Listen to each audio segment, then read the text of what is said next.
मैंने खुद ने बीजेपी 2021 में ज्वाइन की है, तो 2014 से लेकर 2021 लगभग 8 साल हो गए भाई साहब। तब तक हमें भी नहीं पता था कि मोदी ने ये कुछ कर रखा है।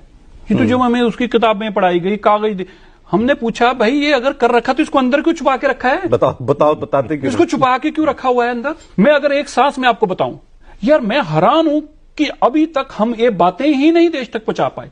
ये वाहत आदमी है।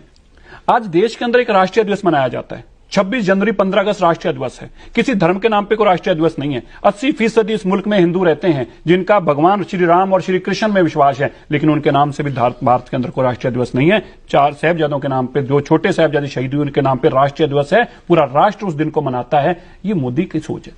अब सोच के देखिए, करतारपुर साहब का कॉरिडोर कभी खोला जा सकता है? बात करतारपुर साहब के कॉरिडोर की नहीं थी।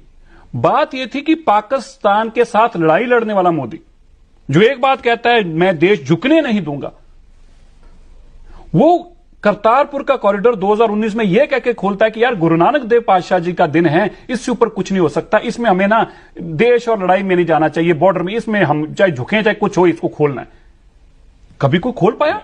डॉक्टर मनमोहन सिंह 10 साल तक प्रधानमंत्री रहे, हम उनका बहुत सम्मान करते हैं, लेकिन पॉलिटिकल तौर पर ये विल पावर की पूरे देश के सामने खड़ा होकर मैं कहूंगा मैं पाकिस्तान के सामने कॉरिडोर खोलने के लिए जा रहा हूं, तो देश मेरे को कैसे ट्रीट करेगा? इस बात की बेपरवाही अगर किसी में थी तो नरेंद्र मोदी में थी। आपको मैं सुनकर आप हैरान हो जाएंगे। इस देश के अंदर पंजाबी वाहद एक आज ऐसी भाषा है जिसमें आप अपने बच्चे को आर्मी के अंदर, एयरफोर्स, पैरामिलिट्री फोर्सेस के अंदर बिना अंग्रेजी बिना हिंदी के टेस्ट दिए अगर आपको नौकरी लेनी, अगर आपको गुरमुखी आती है तो आपको टेस्ट देके पास नौकरी ले सकते हैं। पहली बार हुआ आपको डॉक्टर बनना, इंजीनियर बनना है ना, तो आप नीट का और जी का एग्जाम पंजाबी में गुरमुखी में देके तो वहां पे एडमिशन ले सकते हैं। ये पहली बार हुआ इस देश के अंदर कि गतका जो हमारा सिखों का मार्शल आर्ट है भाई साहब, उसको राष्ट्रीय खेलों में स्थान दिया गया। मतलब क्या? कि अगर आपका बेटा क्रिकेट का अव्वल दर्जे का प्लेयर हो, उसको पंजाब पुलिस में या दिल्ली के किसी रेलवे में नौकरी मिलेगी, तो मेरा बच्चा अगर गतका जीत के आएगा, अव्वल आएगा, तो उसको भी सरकारी नौकरी मिलेगी। यह सोच के देखिए, यह सोच किसकी है? नरेंद्र मोदी की।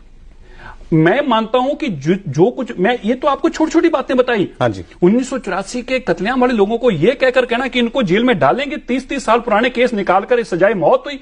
सज्जन कुमार जैसा आदमी जो कहता था हवाएं मुझे पूछकर चलती हैं, आज कहां है उसकी हवा? होती हार्ड जेल में बंद है।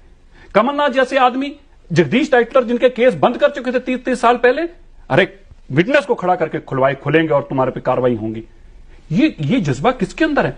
भाई साहब, मैं कानपुर जाता था ना, कानपुर में कभी सिख ऐसी उम्मीद ही छोड़ चुके थे कि हमारे को भी इंसाफ मिल सकता है। अरे भाई, जब मुकदमा ही नहीं दर्ज हुआ तो इंसाफ का मिल जाएगा? भाई कैसे मिल जाएगा तुम्हें इंसाफ? 30 साल बाद एसआईटी बंद करा के, 30 साल बाद जो बुजुर्ग घरों पे सो रहे थे, जिन्होंने कभी सोचा ही नहीं था कि 30 साल पहले एक पाप करके आए थे, उनको घरों से उठा के ऐसे 32 लोग आज कानपुर के केसेस के अंदर बंद हो रहे हैं। मैं समझता हूं कि जो उसकी सोच है ना जी, उसको आगे बताने वाला कोई है ही नहीं है। वो अकेला बैठ के कर देता है और हमारे लोग वहीं बैठ के वाहवाजी, कमाल कर दी, बस कमाल कर दीजिए आपने जी, और वो कमाल सुन के और अपने घरों को चले आते हैं और किसी को जमीन पे पता ही नहीं हुआ क्या है।